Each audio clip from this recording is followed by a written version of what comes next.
Good afternoon, ladies and gentlemen. I'm Máté Fodor, and I work as an IT security consultant for PR Audit Ltd. We provide IT security consultancy services and conduct deep technological audits like penetration testing and vulnerability assessment. And we also have two domestically developed software, Lognesys for centralized log collection and PCPs for business continuity support. Let's dive in. In the initial agenda, I think this topic was listed as the title, Whose Responsibility is Cybersecurity? And if someone were to ask me the question, my short answer would be everyone's. Because as Mr. Toashu said in context of GDPR, everyone's affected. This is the case with cybersecurity. In a data-driven world, the first line of protective measures is drawn in legislative territories. In 2009, Mr. Mario Costel Gonzalez searched Google for his own name and found an article regarding 1998 forced property sale arising from social security debts. And naturally, he didn't want to be associated with a decade-old story.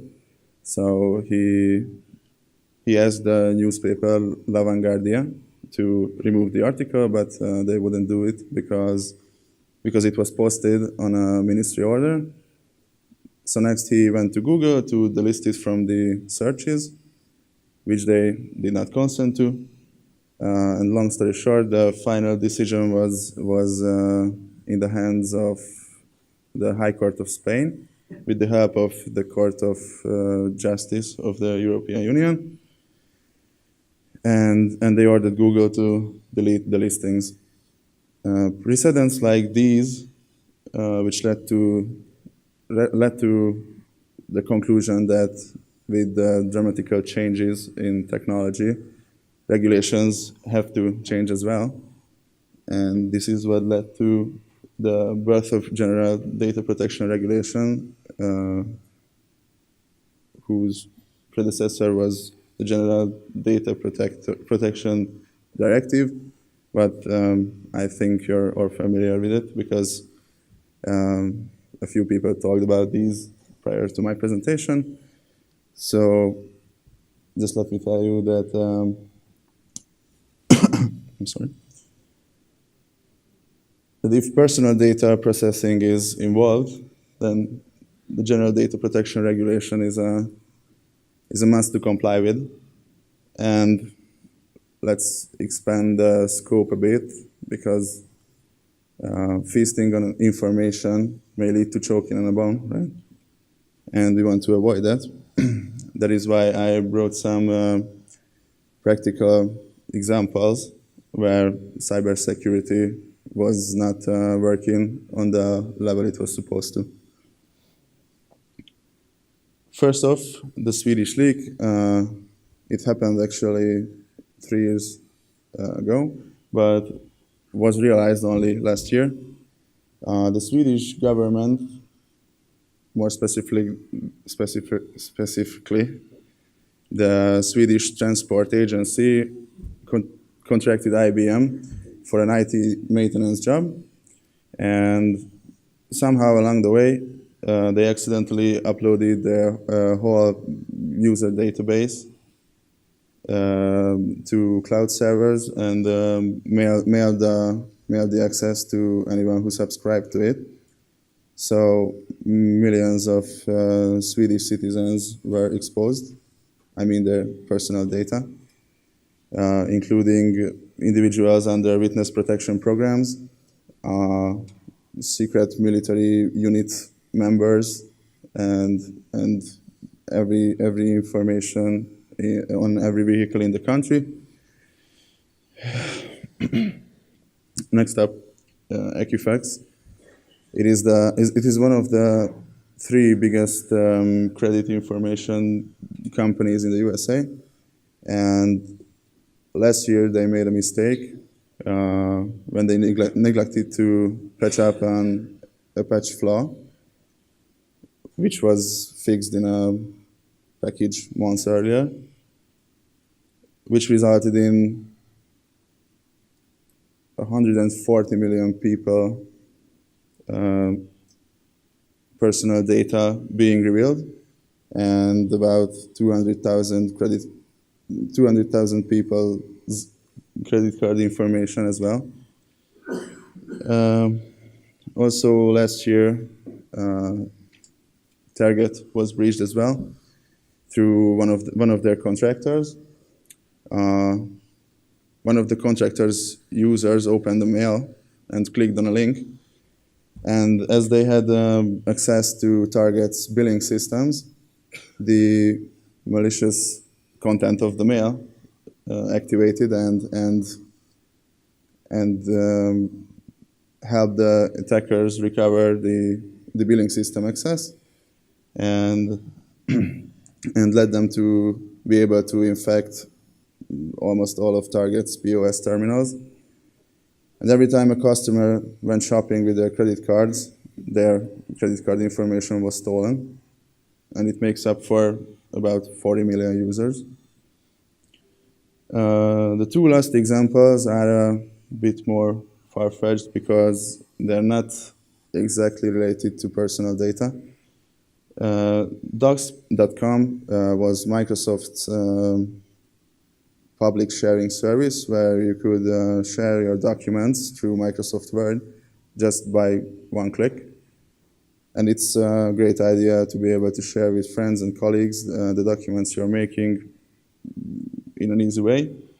But Microsoft failed to realize the human error, and they didn't count with it. So a lot of users accidentally or purposefully uploaded documents containing a lot of personal information, passwords, business data, company secrets. So Microsoft had to remove the page, but the situation was worsened with being able to search these listings. And the last one is Mirai. I think you may have heard of it. There's a joke that the S in IoT stands for security, and it is very true for the Internet of Things.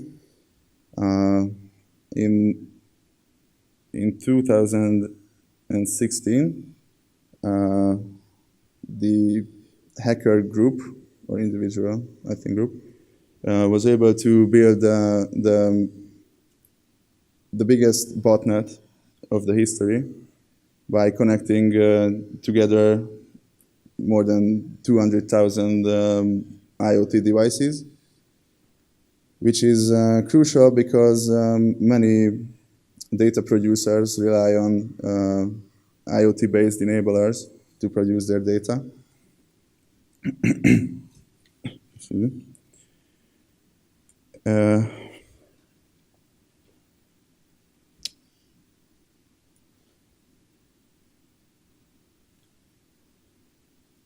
And this is why GDPR's points should not only be extended to personal data protection, but also any kind of data you're processing in your company, like your trade secrets that put you in that first place. And this is why I wrote a few suggestions. It's a bit messed up, I think, for the improvement of information security. The first one that's a bit hidden, it's data classification. Almost every business needs an enterprise-wide uniform data classification method because data needs a borderline suggesting how much protective attention they require The next one is Chief Information Security Officer, but I think it's safe to say it's Data Protection Officer. They are to make sure every process in your company is handled according to the current security standards, and they are in charge of keeping up with the current trends and regulations. Businesses also need to monitor their technological status, like discarding outdated hardware, patching up software with security holes, and monitoring the most recent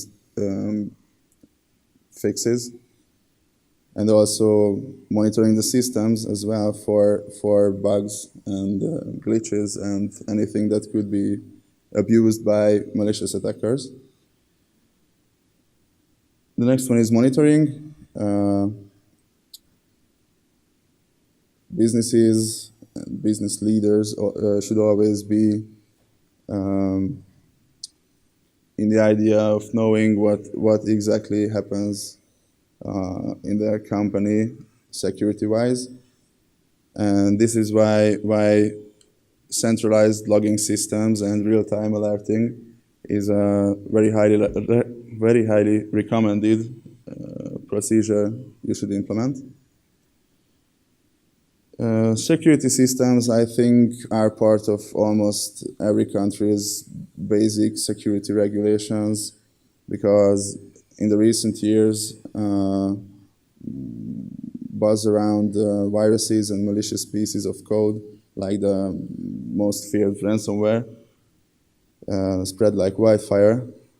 So antivirus software and intrusion detection and prevention systems are the lower limit for the protection of data.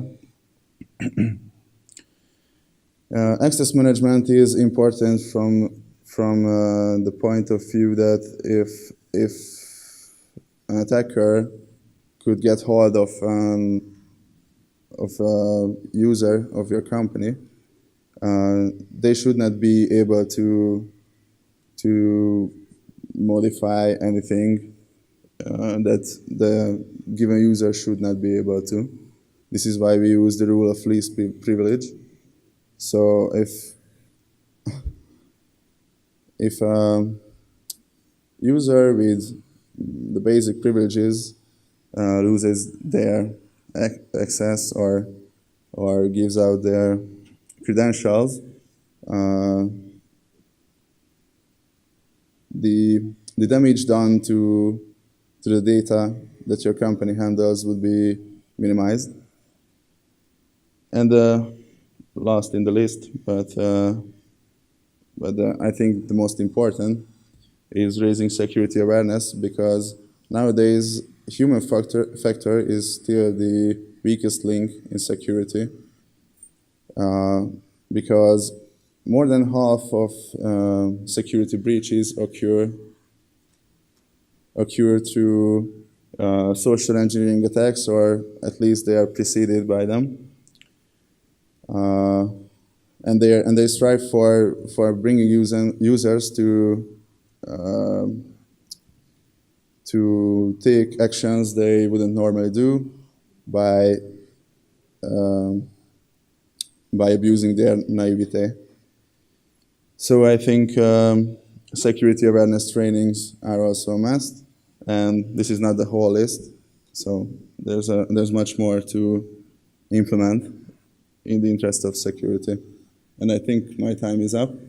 So if you have any questions, feel free to send me an email at máté.fodor@praudit.edu, and thank you for your attention.